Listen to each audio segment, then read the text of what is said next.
a little bit about us at the Ellipsis Institute. We were established 4 years ago on the campus of Case Western Reserve University in an attempt to really create space for folks who identify as women and specifically as women of color to come together across lines of difference in pursuit of a common goal. And that common goal is advocacy for all women in all roles. Through plenaries, breakout sessions, conference events, lunch and learns, just like this one, it is our goal to provide resources and tools to help folks to become active on campus, but also to provide connections and relationships that help to build a support network, that also help to navigate barriers to access, and that inspires co-conspirators in all of our journey on gender equity. Next slide, please. So our terms of engagement today, we ask that you place your pronouns if you have them and if you desire to share them in the participant box next to your name. If you would also like to add to the conversation verbally, we'll ask that you turn your camera on. We ask that you please use the chat box to engage with us. Our conference strategist, Dr. Ray, will be running the chat box, and anything that you need us to know, we encourage you to drop it there. There's also a Q&A function for questions for our panelists today.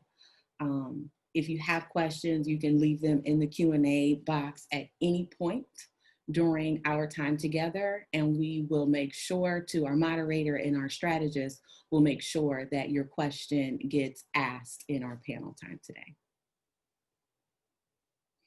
So, who identifies as a woman of color? In our 4 years in doing this work, we came up with a definition to really identify what we mean when we talk about women of color. So initially, the term woman of color surfaced in the 1970s as a political term to unite women across race lines and to focus on gender identity and expression as this common issue. So based on today's sociopolitical context, we want to invigorate this unifying sense of using the term women of color, but we've also expanded that term. So we've changed the E in women to X. And we are intentional about doing that to make sure that we're including everyone who identifies as cisgender, genderqueer, gender nonconforming, transgender, and or femme, people who may use she and her pronouns. We want this to be a space that is inclusive of everyone and that centers the most marginalized. And in our work with gender identity expression, this was very important for us to be intentional around saying what we mean and who we mean when we say women of color. To talk about the color part, we have this list, which is showing up on the left side of my screen. Hopefully it's on the left side of your screen as well. To talk about your people. Sometimes I do this activity and it's called My People Are. And I'll ask people to identify themselves if they or their people have experienced cultural appropriation, if they or their people have experienced economic disenfranchisement, genocide, a loss of autonomy, militarism, have been targets of war, have been forced to live in a police state, physical displacement, things that we know by names like eminent domain or even gentrification, thinking about the intersections of all of our identities, and even folks who may identify themselves or their people as having a stolen legacy. And so when we say women of color, we want to be really clear around who that includes. And so this slide is identifying those folks who are included for us when we say women of color. And so our theme this year focuses on if they come in the morning. So this is some communication that has come from two of what I'd like to identify of our most iconic activists in my lifetime, Angela Davis and James Baldwin. It's inmate communication. So we know about being on the line can sometimes get you involved with the law. And so we know that Professor Angela Davis, this was the first time that she was arrested for being an activist. And James Baldwin, who had been on the line before her, felt the need to write her this letter. And so he details lots of different things about, you know, how she can survive and how she can really increase her activism. But he closes this letter with this statement: For if we know, we must fight for your life as though it were our own, which it is, and render impassable with our bodies the corridor to the gas chamber. For if they take you in the morning, they will be coming for us at night. And in our work with Ellipsis, and this was our theme early 2020 before our world shifted, and just based on the socio-political context of our day, we are constrained even more to stand hand in hand with those who identify not just as allies, but as co-conspirators, and understand that if they're coming for a group of us in the morning, they're coming for us that night. And the only way that we will win is if we're together. So a little bit more about our theme, based again on the socio-political context and in the wake of Black Lives Matter, we felt it was very important to include this slide in our opening. And what I'll do is I'll actually read it verbatim, because this is something that we have worked on and we as a leadership team at Ellipsis truly believe. We want to state that Black Lives Matter. We have and will continue to center the experiences of those women, femmes, and gender nonconforming Black folks in all of our work at the Ellipsis Institute. We want to realize and acknowledge the deep American past and our supposed place in the reality of the American collective consciousness. We seek to examine institutional, systemic, and electoral politics and their effect on intersectional oppressed communities. And lastly, we'd like to actualize our roles as those on the line for liberation by doing our own work first, to eliminate our continued role and responsibility to ourselves and also to one another. And this is a flyer for an event. Oh, actually, yes, sorry, there are 2 dates on here. This is a flyer for an event that we're having this weekend coming up. We had a teach-in that led up to the Defend Black Women March. So in partnership with New Voices for Reproductive Justice and the other partners that are listed there, we are convening folks who want to center the lives of Black women and in the Defend Black Women March. So this will be happening this Sunday, August the 30th. Kickoff time is 2 p.m. We will be kicking off at Deep Roots Experience, which is a local Black-owned art gallery. The address is listed here. From there, we will march the 12 blocks to get to the Juvenile Detention Center. And there's where we will have our rally. We have a variety of speakers who are coming to share with us. And yes, all people are welcome. All people are welcome to all of these events. We just want to be really clear around who we're centering. And so this is an event that's centering Black women and centering the defense of Black women. But yes, all are always welcome. We welcome allies and co-conspirators at all of our events. And so if you have questions about the march or anything like that, please feel free to reach out to us on our website, ellipsisinstitute.com, or you can definitely leave some questions in the chat. I see some are popping in and we'll be able to connect there. And now I'd like to turn it over to our moderator for the day and our Ellipsis board chair, Dr. Heather Burton.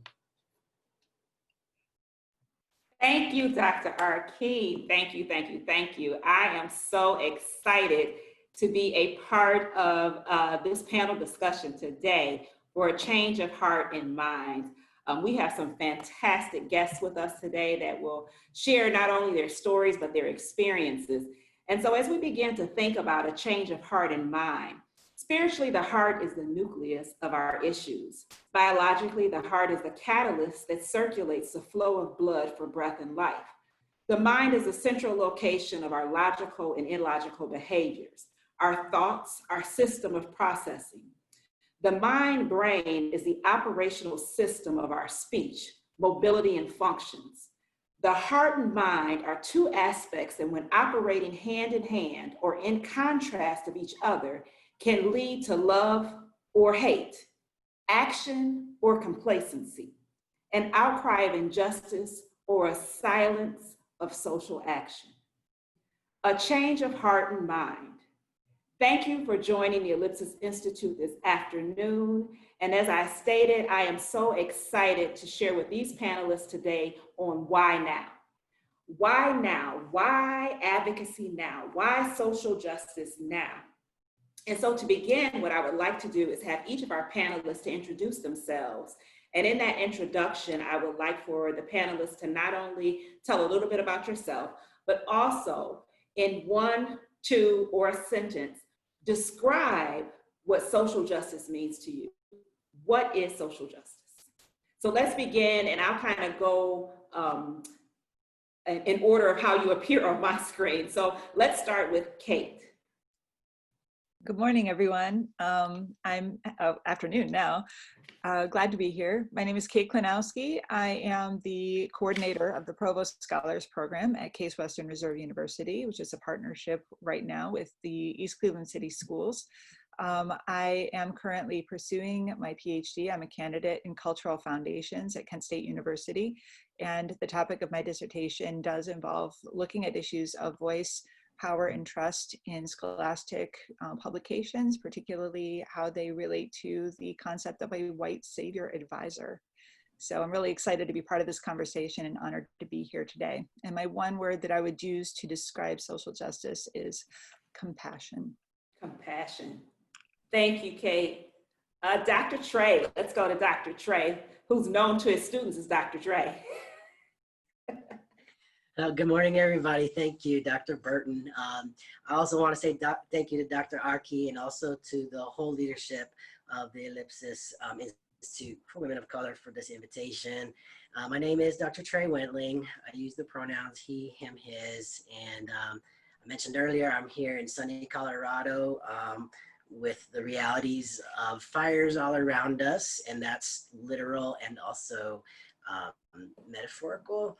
I have the privilege of teaching in the Women's and Ethnic Studies program at UCCS, the University of Colorado, Colorado Springs, going into my third year as a tenure track assistant professor. The one word is very hard, and because of the exercise, I chose action for social justice. And I recognize that social and justice are two words that are loaded with how action can move. And I love Dr. Burton, the heart, mind, brain, somatic notion of the change and the action there. So it's hard to just stop there, but I have a lot more, I think, that I'm inspired by, but I'll stop there. Thanks, everybody. Thank you, Dr. Trey. Erin, let's have you introduce yourself, and thank you for joining us this afternoon. Thank you so much for having me. Really, really happy to be here. Really excited for the conversation. Grateful to the Ellipsis Institute. And my name is Erin. I use she, they pronouns. I am a community organizer, anti-racism advocate, and the founder of Reparations Now Cleveland, which is a young organization that coordinates direct person-to-person, family-to-family, business-to-business reparative justice in Northeast Ohio. And I think the one word that I would use for social justice, if I had to distill it, would be non-negotiable. Thank you. Thank you. LaShondra, let's have you introduce yourself and give a word or a sentence for social justice. Good afternoon, everybody. My name is LaShondra McCook. I am a 14-year educator in the School District of Philadelphia, having taught social studies, specifically U.S. history, African-American history, and now I'm currently in my third year as a consulting teacher, which basically means I'm a teacher mentor for first-year teachers or teachers who are new to the School District of Philadelphia. And social justice to me means getting uncomfortable. Thank you. Getting uncomfortable. We're going to come back to all of these words because, of course, some questions have arisen in my mind. But before I go jump into questions, let's go to Zaria. And Zaria, we're going to have you introduce yourself. Good afternoon, everybody. My name is Zaria Reed. I am a current junior at Fisk University in Nashville, Tennessee, but I'm currently at home in Cleveland, Ohio right now.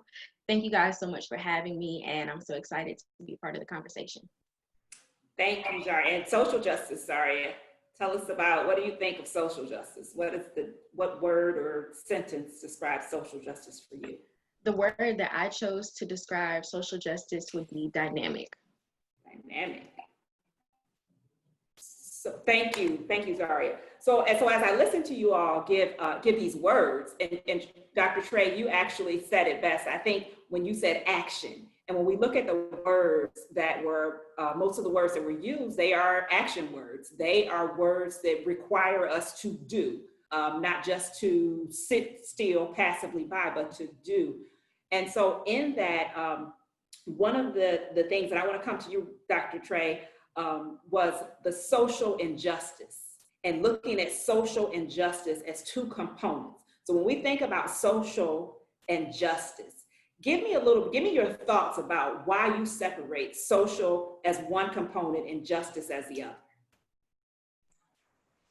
Well, thank you for asking the question, because that's how I was thinking about it. I'm like, okay, it's action. And then also there's the social part of what it means to be relatable. So I appreciate the idea of the relationality, which is a component of the Institute, and what it does. We are relating to each other, and we have to recognize and honor people and ourselves and the that are produced in the social as it's produced actually historically, and that historicism gets caught purposefully in institutional processes and laws and people's ideologies, in fact. So the social is about us as a people, us having differences and actually learning those differences for the sake of keeping white supremacy in its position. And the justice part, of course, is the justness, the fairness, the ideals that were established in the immediate exclusion of people of this socio-political U.S. notion of democracy. So the justness is about fairness. So if we bring together the social justice as it anchors an injustice, we're really thinking about recognition and resources, and both of those in an equitable way. And the action part is the hard part. But that's what I want to say.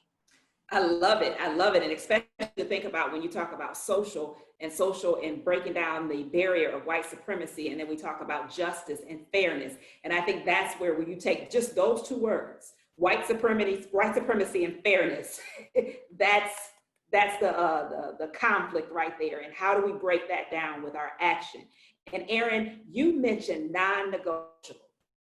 So non-negotiable. Talk a few minutes about what does that mean? What does that look like, non-negotiable? Well, for me, that looks like collective liberation. I think that we have no choice but to move forward together towards our own wholeness. And I think that we often, particularly as white-bodied people, disassociate our wellness from social justice. We look at it as an issue for which we can have empathy, but not an issue that is keeping us from our own individual, community, and generational wellness, our health, our physical health, our mental health, the ways in which we engage with people we love, in the ways in which we engage with our community. And so I use the word non-negotiable because I believe it is. I believe we absolutely have no choice but to move forward in action, as Dr. Trey mentioned, together and every day and forever until it's done. So yeah, non-negotiable was the first word that came to mind for me. Yes, non-negotiable, forever until it's done. I have so much to say about forever until it's done, but I'm going to move. I want to go to LaShondra, because you use one of the positive word, a word that just stands out in dynamic. And when we talk about social justice, why dynamic? Actually, I think that was Zaria's word. Oh, was that Zaria's word? I'm sorry, LaShondra. Okay, Zaria, why dynamic?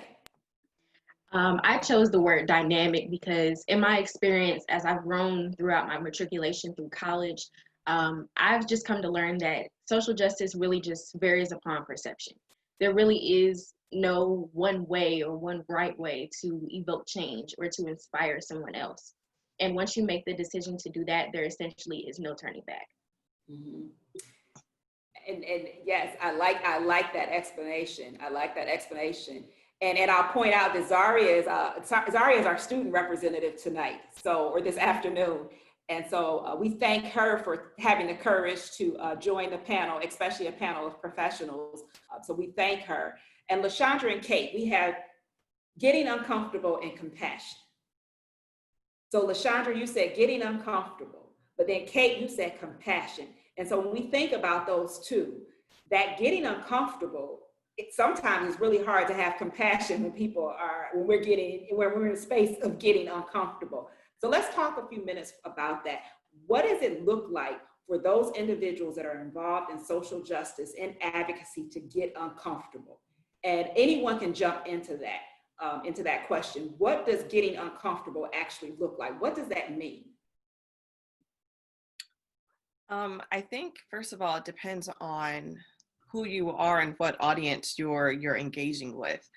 And taking from Dr. Arki's work, first to get uncomfortable, well, to do social justice work, you have to first identify who you are, and not just non-white people or people of color or anybody's, supposed to take the lead in social justice work or doing it for the other or doing it to the other community.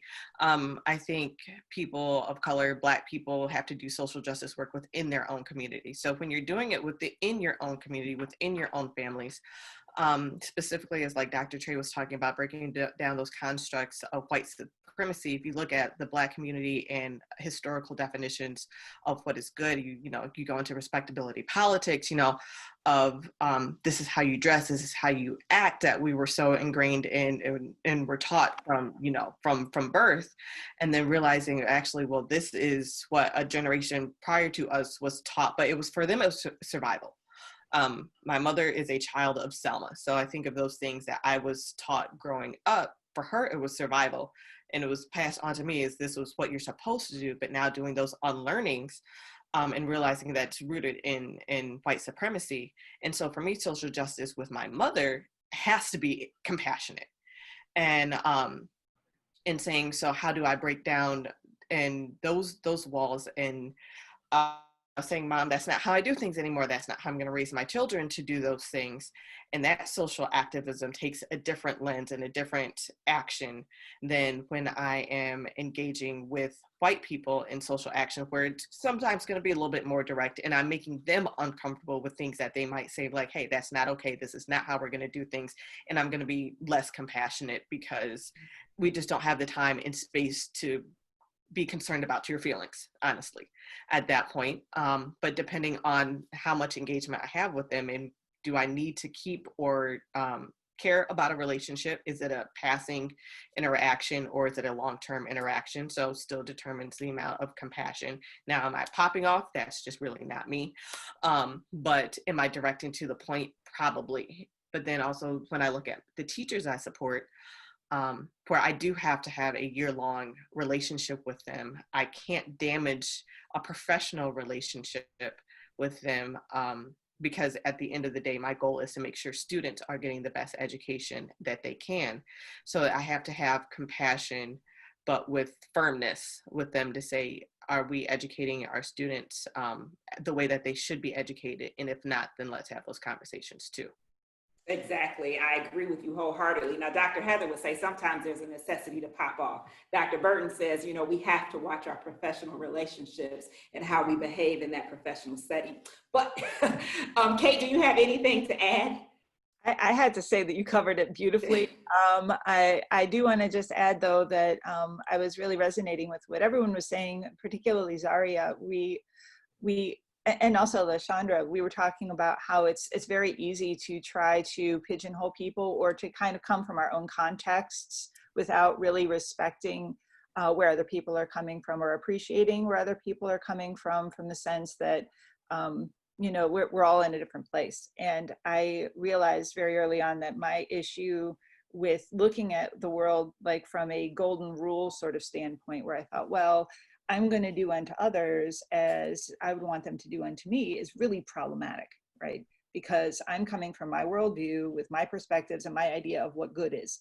And so if I'm trying to impose that on other people, that's not compassion, that's something else, right? So, and I know there's lots of really interesting words for that, but we won't go there just now. So I think what we're saying now is what social justice needs is all of these things to be working together, to be mindful of the fact that we are coming from different places. You're not going to necessarily build bridges if we are in positions where we're constantly fighting, but at the same time, there is an absolute mandate for us to speak up. And what Erin was saying, it's necessary work. We can't make it optional. So there's a lot of stuff that goes into thinking about this. So I'm glad this conversation is happening. So in that, one of the things that I'd like to do right now, before I go into our next question, is I would like to engage our audience in a poll question. And that question is, have you participated in social justice advocacy before George Floyd? And so the two responses are yes or no. Those that are watching live on Facebook, you can use the chat to respond and post your answer, yes or no. Those that have joined us live on the webinar, you will see that the poll has just appeared on your screen, and you can check yes or no. So the question again, have you participated in social justice advocacy before George Floyd? And so we'll give a few more minutes to wait on responses, and then I will let you know the percent.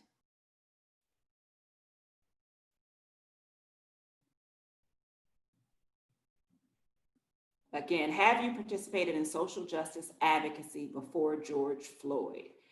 And so with ending our poll right now at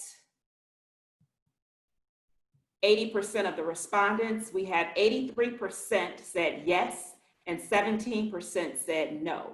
So 83% have stated, of those that are actively engaged in the webinar today, that they have participated in social justice advocacy before George Floyd, and 17% have stated no.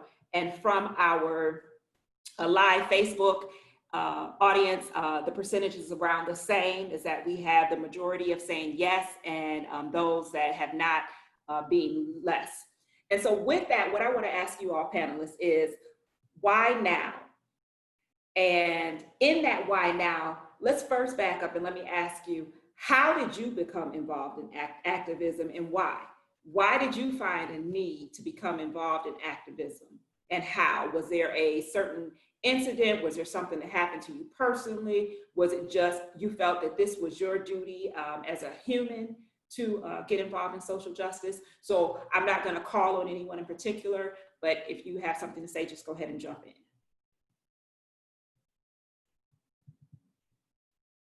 Okay, well, maybe I will call on someone since no one's jumping in and answering my question right now. Any takers? All right. I'm just going to briefly say that I think for me, it was just I've always felt very fiercely opposed to injustice in general. I've never liked seeing anybody get hurt. I hate to be in any party to that. I did not realize until much more recently where my privilege fell into that. That was a much more recent development. And so I think that really kind of upped the ante in terms of what my obligations were in this fight and in this discussion. But I had always wondered what kind of an activist I would have been in a different time. And that was always something that sort of haunted me. Like, had I been born 20 or 30 or 40 years before, would I have been and even before that, would I have been a suffragette? Would I have been willing to go to jail? Would I have walked with people during the civil rights movement? I don't know. And so all I can do is try to direct my thoughts for what is going on right now, and what are my choices? How is this going to play out in the years to come? And will that be something that I need to reckon with, and what our next generation will need to reckon with as well?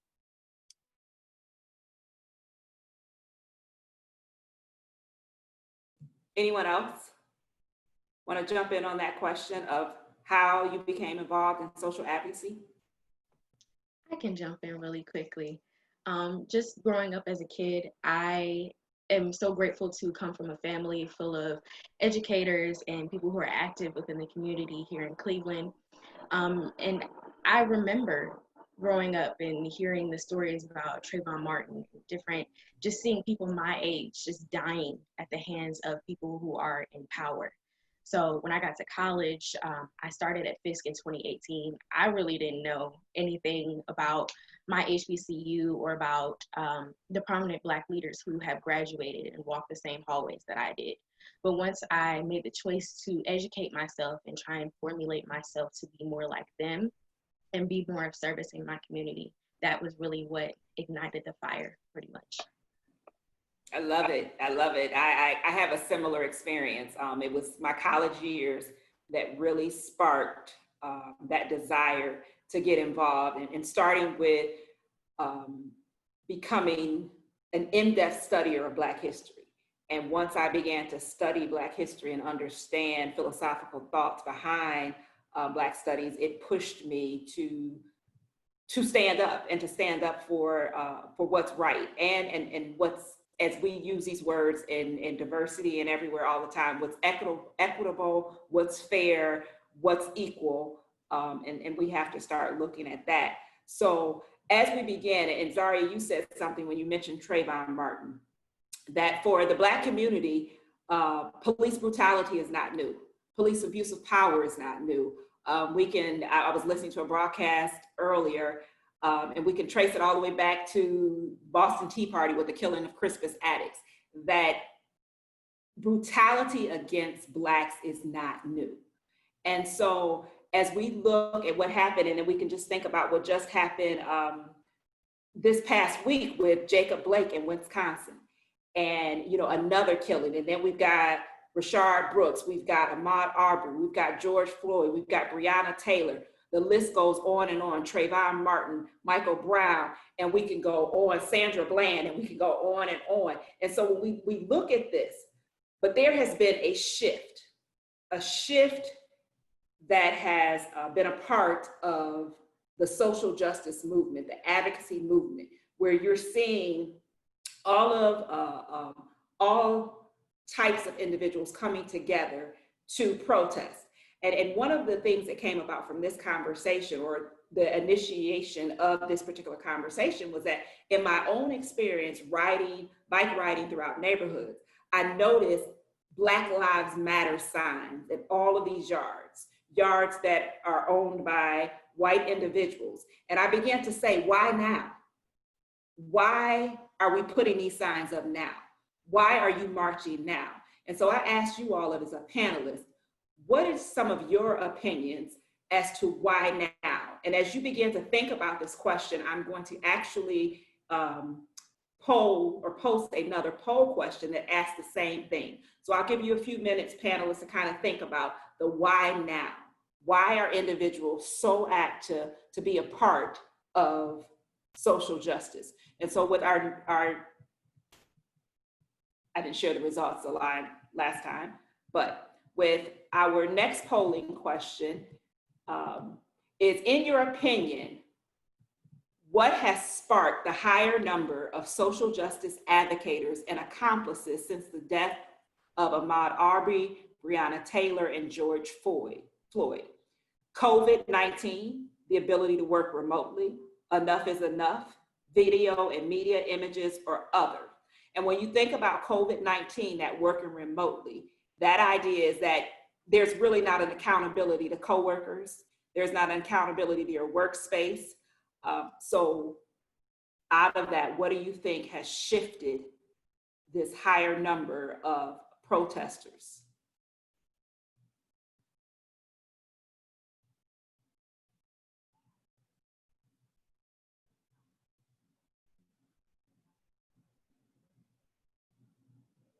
Give a few more seconds for those that are watching.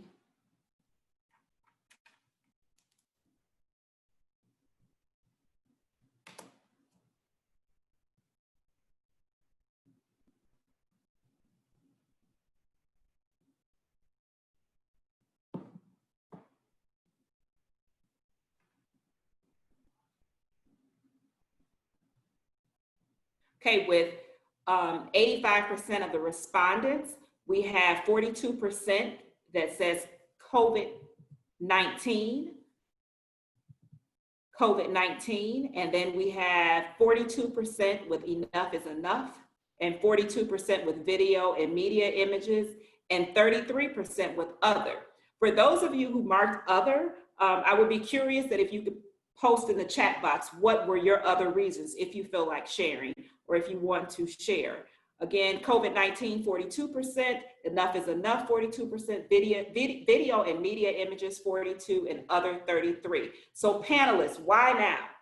Let's talk about why now.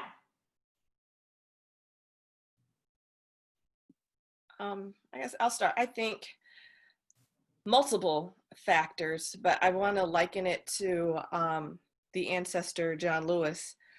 When the March on Selma happened, and people who are watching the news, well, actually, I'm sorry, I believe they were watching Judgment at Nuremberg, was the movie that was on TV that night when the footage broke in and they thought they were still watching the movie. And not realizing what was happening. And the increase of images is what sparked a lot of Northern white activism to an active activism, as in, like, if you look at like Viola Liuzzo, who drove south, ended up losing her life, to actively get engaged. The same as now. So now with social media and the 24-hour news network, like the images are now inescapable. You can't turn on your phone or open an app without seeing anything, and not even addressing the murder porn issue that goes on with that.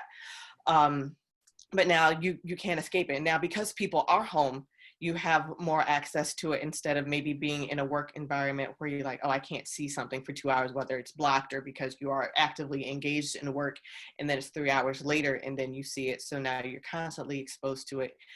And you realize I have to say something. I think COVID-19 has made people realize they are not as exempt from situations as they might think. So now kind of the dueling pandemic of COVID-19 and police brutality. And I know, talking to my own mother about this, she's in my years, I haven't seen anything like this, and talking about the social activism. She's like, the civil rights movement was still majority Black people protesting and fighting for their rights, with a few whites joining in. But she's like, when I look at the images now, I'm seeing so many more people of all races who are protesting. And you look at the international coverage that it got specifically after George Floyd. And I also think now, something that was impactful for me, because I always saw activism meant having to take to the streets, and realizing there's so many other ways to be actively active, and there's so many lanes to be active and to have to be able to invoke change. And so people are finding many more ways to be active than just but just then taking to the streets and holding signs. And so people are finding their ways to be active. Thank you, LaShondra. And I do want to acknowledge that we do have questions that came from the chat, and I will answer your questions. I do have them. I will answer them a little later in our discussion, but I want to give our panelists enough time to talk about some of the issues that have been brought up through some of their comments and things. So anyone else with why now? Let's think about this. Oh, I'm sorry, Dr. Trey and Aaron, I saw you unmuted, so go right ahead. Aaron, go ahead. Sure. So I just want to echo what LaShondra was saying, particularly about historically, particularly with Emmett Till, there being a shift that happened, but also want to echo the fact that never in history have particularly white folks collectively stood together against racism.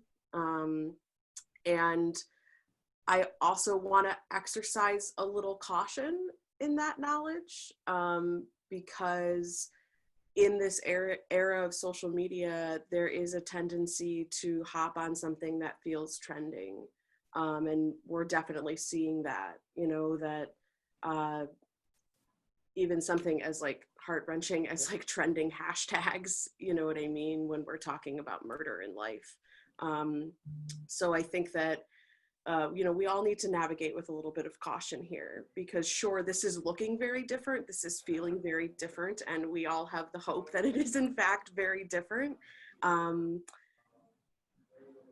But never historically has something like this happened, and it requires consistency and longevity, and kind of like I was saying earlier, long-term, lifelong action.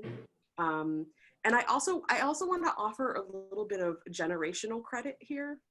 When I see these Gen Zers, I, am just blown away by how much like inherent knowledge, power, motion, and fearlessness, just fearlessness to say, absolutely not, we are not doing this. And so I as someone who is an elder millennial, I want to take a lot of my lead from our youth who are out here saying, you're messing this up. So like, let's bring it into what is next and what we need to make sure that our children, our grandchildren, that future generations are not, again, time and time and time again, making the same mistakes. I think we're overdue for some conscious evolution, and I think our youth are leading us there. And I think it's important to note, Erin, you made it an observation with youth, is that when we think about movements, most movements happen from those that are between 18 to 25. Movements don't happen from I'm not putting myself in the elderly older category, but movements does not happen with us. Movements happens with the student population, those that are 18 to 25. And historically, that's been the space. And we see that again today, that's the space of the individuals that are pushing the movement. That's 16 to 25. And we have to respect that they come to the table with a level of energy, a level of push that very often as professionals, we've got so caught up in our daily life that we miss that active engagement when they're in the midst of it. And so I think that's something to note, is that historically it's been that age range that has pushed movements. You use another word, and Dr. Trey, I'm going to come to you in 2 seconds, but I just want you all to think about this word, the collective organizing of white people. And I know within my conversations amongst Blacks and amongst just different settings, is that one of our things that we focus on and that we think about is, why do we need the support of white people in order to push the agenda for Blacks? That we're tired of depending on white people to push the agenda for Blacks. And so we have that aspect. And I think Kate's dissertation research is on the concept of the white savior. And so I want you all to think about that, because I'm going to come back after I hear from Dr. Trey. Hey, thanks. Also, LaShondra, thanks for leading and thinking about the lanes of ways of interrupting and being a part of perhaps a collective white movement, or just informally on your own doing some things. I'm thinking about actually the ways in which social movements are taught institutionally in schools, but then something, Dr. Burton, you said about the youth movement. I was in college myself when I went for the first time to a protest, and I had white Jewish faculty mentorship in a sociology West discipline. So the academic side was learning about intersectionality, which, that was a term that is now used, misused, misunderstood, but published in 1989. Black Lives Matter movement, started by Patrisse Cullors, Opal Tometi, and Alicia Garza. That actually is 7 years ago. So I'm thinking about the space, the formal space of the learning, which that ballooned for a number of reasons. There are more people in college before right? Because I think we're going to see a shift now, but that access to education is a huge piece of it. And then having the impetus, the inspiration from other youth, which I am grateful I had with a local queer youth organization at the time. So not only was I able to go to a pride march for the first time, shaken, so scared to be that public, that visible in a town that is very hateful, has a record. Colorado was named the hate state because it voted in discrimination, much like the Constitution did, right? So to do that meant that meant I had people around me. So 2013, 7 years, COVID, people are home. I appreciate the idea of not accountability, but time. People are out of jobs, actually, and able to then show up. And I appreciate the concern of what that trend might be. But I think it's intersectional, what we're seeing, despite the fact that the majority of white people haven't all done their work. So I think it's super complicated, but I think the access to college and academic histories that are being interrupted by an intersectional focus on anti-racism, a focus on Black history, a focus on Indigenous history, a focus on different types of atrocities that the United States has covered up through the curriculum. And then the young people, I appreciate Aaron, the young people who are saying no. So that kind of intergenerational learning. And I'll say one more thing. I have a father who joined the United States Air Force, which meant I was a child dependent of the military. And I got a lot of access to different cultural experiences because we moved. And that type of privilege I had to reckon with, because that meant a militarized occupation set up my experiences, and to understand my own identities, which I have a kind of traditional story about being a trans experience, right? So I was pretty young when I knew who I was, but I also knew that the very institution that birthed me was also the same one that just the other day banned me from joining. I don't want to join it, but that kind of tension, that kind of complexity, I had to reckon with, and I could only do that in some ways with the informal mentoring of my mom, and definitely the formal kinds of leadership in the community, and then the academic trajectory that I just somehow, my whiteness, my classness, the ability to, have some access. I'm first generation into the university, but all of those things combined, and the process to say and to hear all lives matter, and it forces people to understand what Black Lives Matter is about. And the people I'm talking about are the white people. I think all of that is a part of what we're seeing. Thanks. Yes, Dr. Trey, excellent explanation, and thank you for sharing even some parts of your own personal story. And in that, I look at how you use two words: intergenerational intersectionality, and the misuse of intersectionality. And I can give so many examples of when I've heard the word used and how it's been misused. But when we talk about the push for social justice, the push for advocacy, the push for Black lives, when we think about that, and we think about just the impact that intergenerational work has on that, and the respect that I saw a hand go up, Dr. Trans, I saw that hand go up. But just the thing that we learned and what we learned in the academy. And I always say that the academy has provided me privilege, that I have to accept that I have privilege because of being a part of the academy, because of being, and this is not, bragging, but because of having 4 advanced degrees, I have to accept that offers me a level of privilege that many of my colleagues, many of my counterparts don't have. But in that same privilege, and you talked about this, Dr. Trey, there is a fight that happens within me internally versus and I use this word separatism, talking about my philosophical background, separatism versus this fight for integration. And when we bring those two together, this tension that arises in me. And so I go back to my original thought when we talk about the collective white community and white individuals being involved in the push for Black Lives Matter.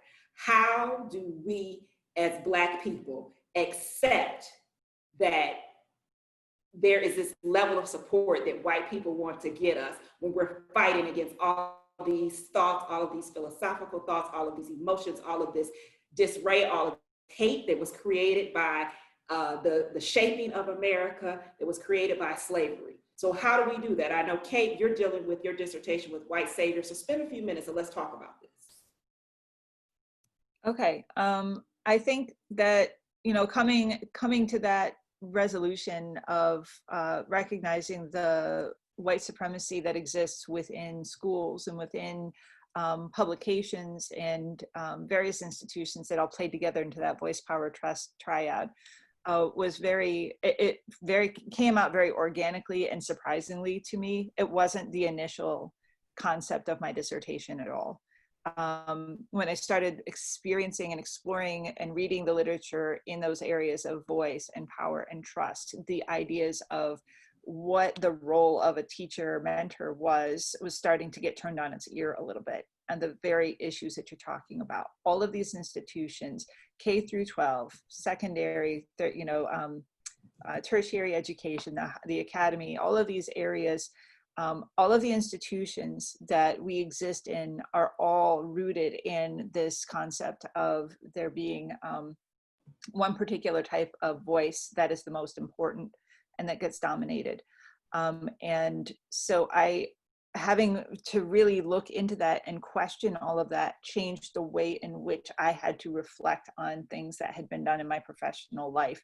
Not only as someone who grew up in an integrated neighborhood where I prided myself at the time as being, you know, oh, look at me, I'm such a cool white person. I grew up with Black kids. Wow, you know, like, look how enlightened I am. And really being self-congratulatory and thinking that that gave me some sort of or some sort of an edge in my understanding. Turns out the opposite. I think Dr. Trey probably had a much more organic and probably a development as becoming more aware, coming of a certain age, realizing that what had been was not the way it should be. I kind of grew into this is what it should be, but it was all backwards. And it's really hard to articulate that. But people who sort of put themselves into these integrated environments often come off or often have this feeling that they have transcended, let's say, racism, or, oh, we live together with Black people, so we're cool now. That's so far from the truth. And it took me a while to uncover that layer and really come to terms with that. And I think that's where the white savior thing came in. Like, oh, I get it, I'm cool. Let me help some people. And you really go into it. And I think that I speak for a lot of white people. I don't want to speak for all white people because that's ridiculous, because none of us are monoliths, right? But we have to really understand that.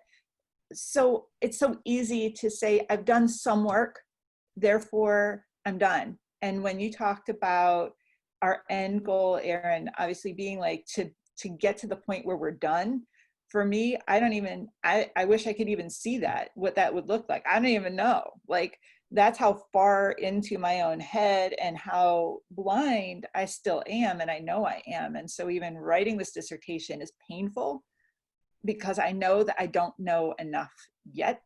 And I don't know if I ever will. And that sucks. So, but that's kind of where that's kind of going right now, is no one's ever woke, right? Or no one's ever fully woke. We know more than we did before, but I don't see us having like an end goal. Just, we got to keep getting better. And maybe that's a wrong way of thinking, but that's where I am right now. I appreciate that. I appreciate that train of thought. And I think that's where very often in my work, I've witnessed white people go wrong, is that they think that they are woke and that they think they have come to that space where I don't need to learn anymore because I've done diversity work, or I've done this, or I've done that. And there's always room, and there's always a need to grow. As I had to point out to someone just the other week, that when you talk about your work in gender, it doesn't equate to your work in race. And so if you haven't dealt with racial issues, if you haven't dealt with race studies, then you can't take gender and just say, oh, because I work in gender, that I actually understand and I'm well equipped to handle race issues. So that's just my sidebar rant. Sorry, our listening audience. Dr. Trey, were you going to add Zaria, LaShondra, Aaron, and then I'll let you all add, and then we'll take a couple questions from the audience. I don't want to ignore our audience questions. Thank you, Dr. Burton and all, for this one more extra thing. I forgot to finish the story. So here's my dad. He joined the Air Force. I'm born, and then my dad and my family transitioned. So my dad has another family and two other kids. And what I've noticed is that my sister, who is 15 years younger, and her husband have way more impact on my father than I do. And all of a sudden, he is saying things. I'm like, where have you been? Where have you been? Because I've been trying to talk with you, and they have been hard, as earlier mentioned. LaShonda made the point about how we relate to our family members. And I'm like, really? You haven't been listening this whole damn time. Sorry. So then she has more of an impact. And I think that that's a piece of that intergenerational young white people, not because they're in integrated schools, because they're still segregated deeply for all the reasons that we know about. So, but somehow, because of the medias, I think it is true because of the medias, and that doesn't mean that they're not culturally appropriating things too, but that work that I see is happening from my sister and her husband having the ear of my father, and both of them are white. Thank you. No, thank you. I forgot to finish. No, thank you. Thank you for sharing and giving us that in, because that's a pertinent part to your story. Aaron or LaShonda or Zaria, did you have anything to add? So what I want to do is I want to pose this question from our audience. It says, I think many people in my generation became aware of social justice issues in college, but I see my nieces and nephews and their friends in middle school and high school who are already looking for answers, feeling angry and demanding change. Do you think this will make an impact in this time of activism? So do you think that, and LaShonda, you're in the school system, so this may be a question for you as well, is that with the middle school and high school students being or looking for answers, do you think that this will have an impact on activism? Hopefully, maybe it makes it more sustained as far as activism goes, and it's not just a trending thing, or that as the active participants get older or grow tired of the work, that there's not someone else rising and learning and continuing the work. The questions are definitely happening even like all the way down. I have a 7-year-old who, thanks to TikTok, because we're in a pandemic and I'm working, I'm like, go ahead, is asking me questions that I didn't think I was going to have to answer. But also here in Philadelphia, I live a block separated from where a lot of the riots happen. And so she's like, what's that smell? And I'm just like, oh, something's on fire. Not going to say it's actually a police car that we're watching on TV. And so like, there's a lot more, like there's just the accessibility to information that is making them more aware. So, but a lot of students now are demanding change for themselves. One of the initiatives here in Philadelphia from the Philadelphia Student Union is police-free schools, because there are school police in every building. But it's ironic to look at the number of school police in schools is not necessarily based on the population. When I say like the number of students who attend the schools, like some of the more heavily populated magnet schools have one school police versus the lower populated schools have 5. Well, not necessarily 5, but like the numbers don't quite match when if you're just assigning based on student population. So they're really becoming their own advocates, which I think to me as an educator is the goal of me being an educator, is learning how to advocate for yourself, looking at historical movement and seeing how people have done it before and recognizing the systems in which you're fighting, learning different ways of advocating, also learning white people aren't leaving, white people aren't going anywhere. People are never giving up their power. And so since they're not, I will take your money, I would use it.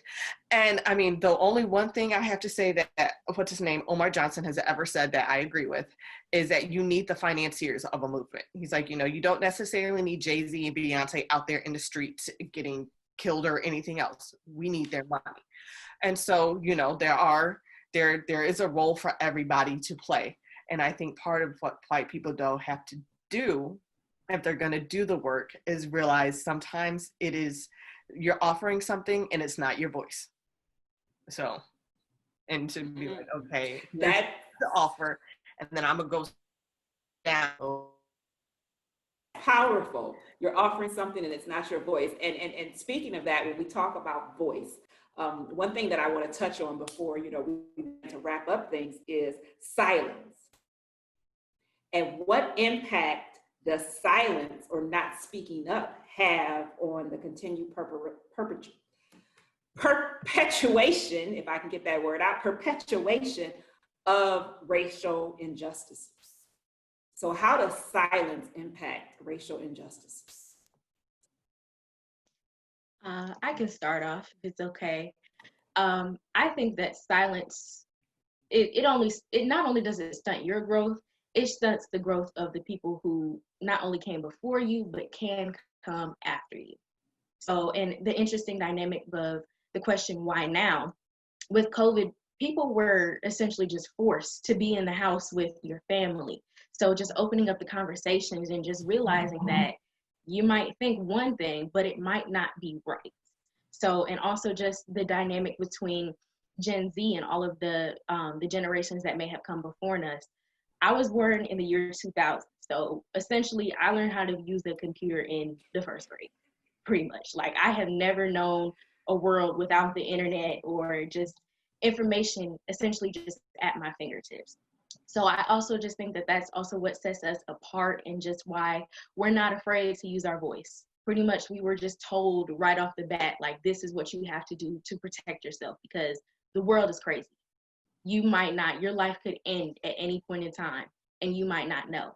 So just not being able to, not being afraid to speak up and just check the people who are closest to you. I feel like that's what's most important at this point in time. Anyone else on silence and how silence continues to contribute? Erin? Yeah, I think it's important that we bring the word action into silence, that it's an active choice. You are choosing something. Because often we talk about silence as just as inaction, but I just kind of want to flip the script on that a little bit.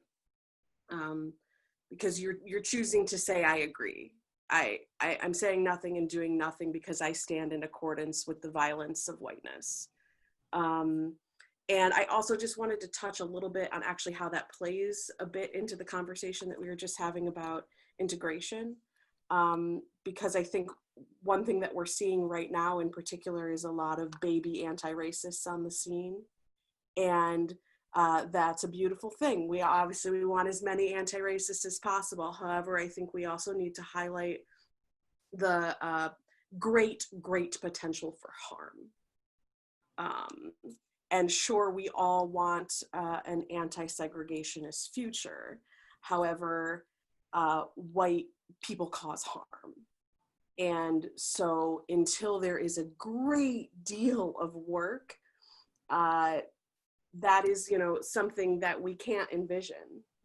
And so, obviously breaking the silence is a part of that work, but I think it's important to emphasize that there is so much more work after that breaking of silence, and that it should be incredibly focused on harm reduction, that this is not a journey of self-evolution and like white people just really growing. It's about stopping to cause harm. And I think, we just definitely need to gear the conversation towards the ways in which we have and continue, and the way particularly people who are very young in this work are showing up. And roles of fellowship are what we should be seeking, right? We should be following Black and Indigenous leadership. However, when we show up into those communities, whether it's on social media or in person, we need to, as LaShondra said, like, sit down. This is not the place for your voice. This is the place for your funds, your resources, your amplification, and your support. So yeah, thank you. We have a question, follow-up for you, Erin, that can you explain what rules of fellowship are?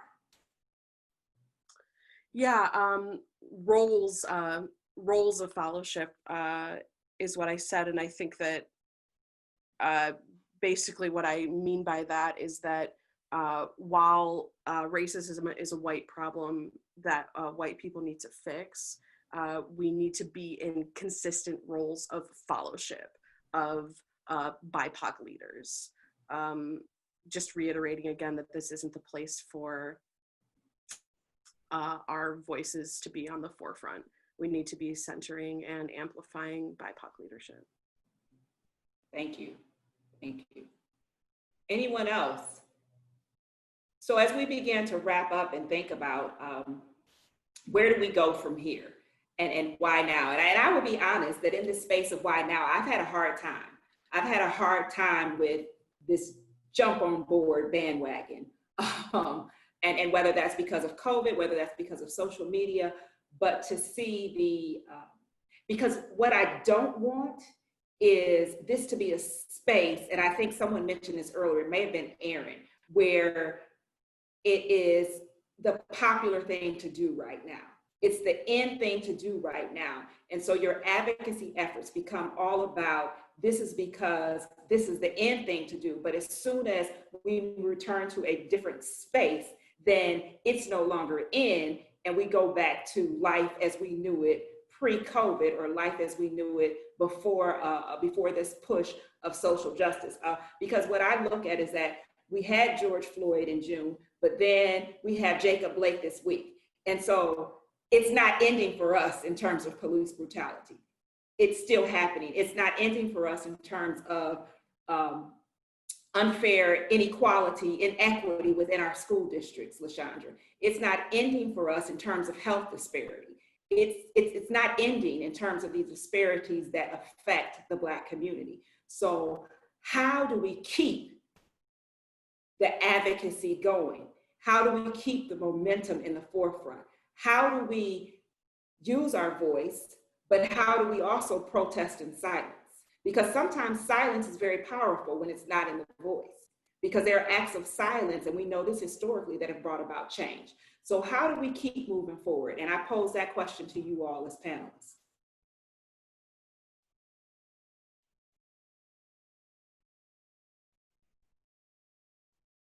Everyone, don't speak at once.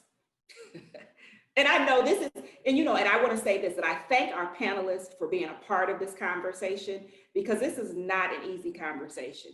And anytime you deal with a conversation, especially when, like for me, I brought in issues of race within the context of social justice, that we have people to shy away from it. I used to always joke when I would teach race relations, this is what I would see people do. As soon as I say race, they go, and nobody wanted to look at me.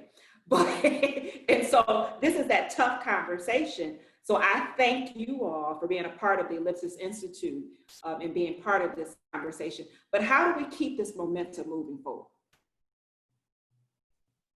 I realize the irony of me speaking right now, so no one needs to point that out. But no, I want to hear from the white people. Come on, Kate. Talk to me. We need to hear from the white people too. I'm not holding it against you today. Thank you. I appreciate that. And again, I was thinking about this when thinking about this today. I sort of had a metaphor that started building in my head about everybody sitting on a beach. Everybody, the world, sitting at the beach. And there was a boat that was commandeered by very, very old people who no longer are with us ages ago. And they sent a whole bunch of Black people out onto the ocean and dropped them and shoved them off the boat and left them there and came back to shore. No one really remembers when that happened. It just happened, right? And all of a sudden, somebody on the beach goes, there's some people out there in the ocean and they're crying for help. And they go, should we do something? I'm like, I don't know, man, they got themselves out there. They should come back. And if we start thinking about it in terms of what our obligation as people on the beach are versus the people who are out there trying to tread water and avoid drowning and being eaten by sharks and being stung by jellyfish and God knows what else is out there in the middle of the ocean and hurricanes and everything else, there comes a point where you start looking at each other and you go, should we go help them? Well, I don't know. If I go out there, maybe I'll be a savior and maybe I won't be appreciated for what I'm done, or maybe if I go out there, I'll get hurt by a shark and I don't want to hurt myself, or, maybe I just didn't hear them. I'm going to turn up my earphones a little bit more and turn my other way and follow the sun over that direction.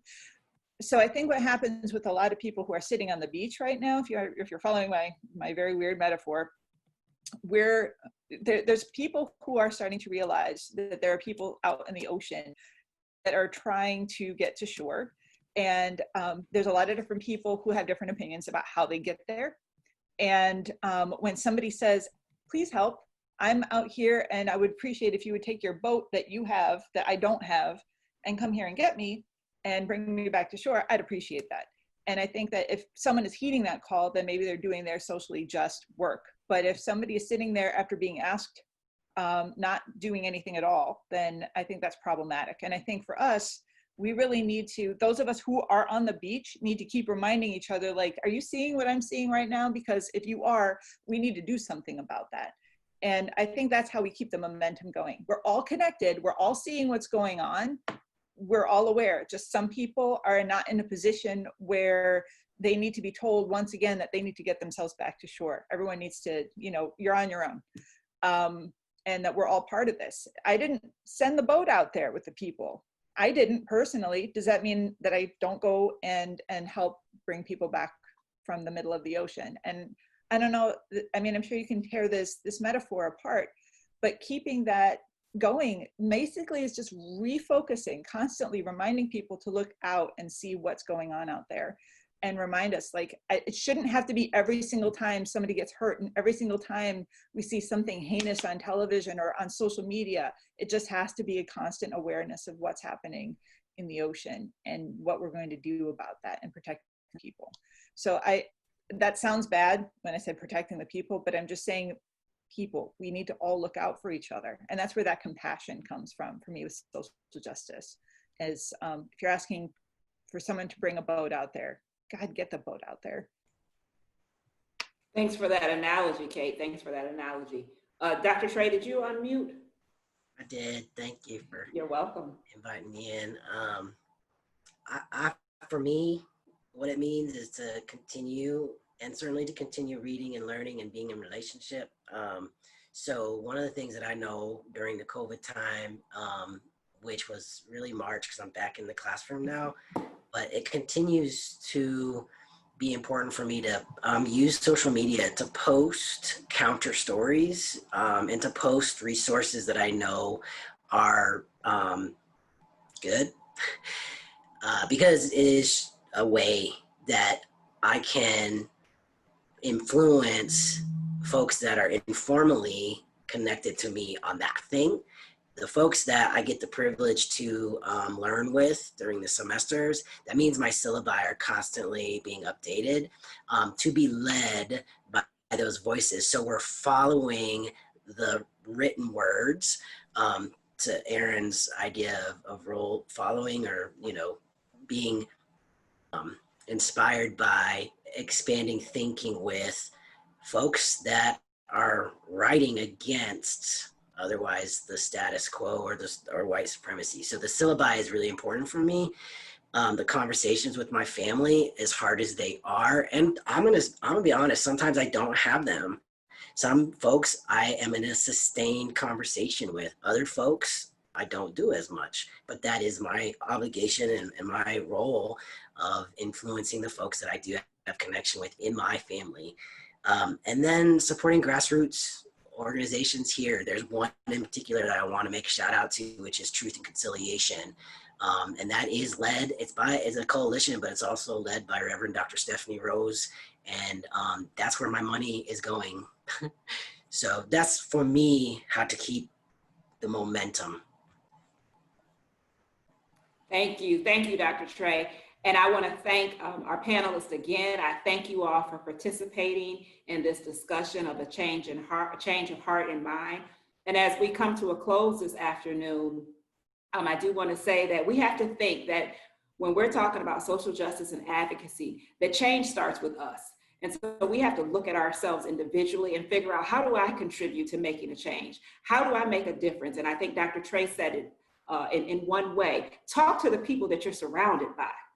Stop letting the people that you're surrounded by get away with the misuse of words, the misuse of treatment, the abuse of how they treat one another, what they allow in daily conversations. And so change has to start with us. I thank our panelists. Our panelists have been great. On behalf of the Ellipsis Institute, Women of Color in the Academy, I want to thank you all for being a part. I want to thank our listening audience for joining in, those that were live with us on the webinar and those that were live and viewing on Facebook. I would like for you to visit the ellipsisinstitute.com website to keep up to date of information that we may have and other events that will be posted as we move throughout this year, and especially during this year of virtual life. We will continue to hold virtual conversations and sessions that will educate our community and that will impact women of color, specifically in the Academy. I also, again, would like to invite you to be a part, as Dr. Arkey mentioned in the beginning, of our Defend Black Woman March, or the Defend Black Woman March, which is Sunday, August 30th from 2 to 4. It's the Deep Roots Experience, 7901 Central Avenue is the meeting location. That's Cleveland, Ohio, 44103. You can visit the website for Defend, DEFEND, Black Women, CLE.eventbrite.com. Again, that's Sunday, August 30th from 2 to 4 at Deep Roots Experience on 7901 Central Avenue. I thank each and every one of you, and be the change that you want to see in others. Have a great afternoon, and thank you again for joining.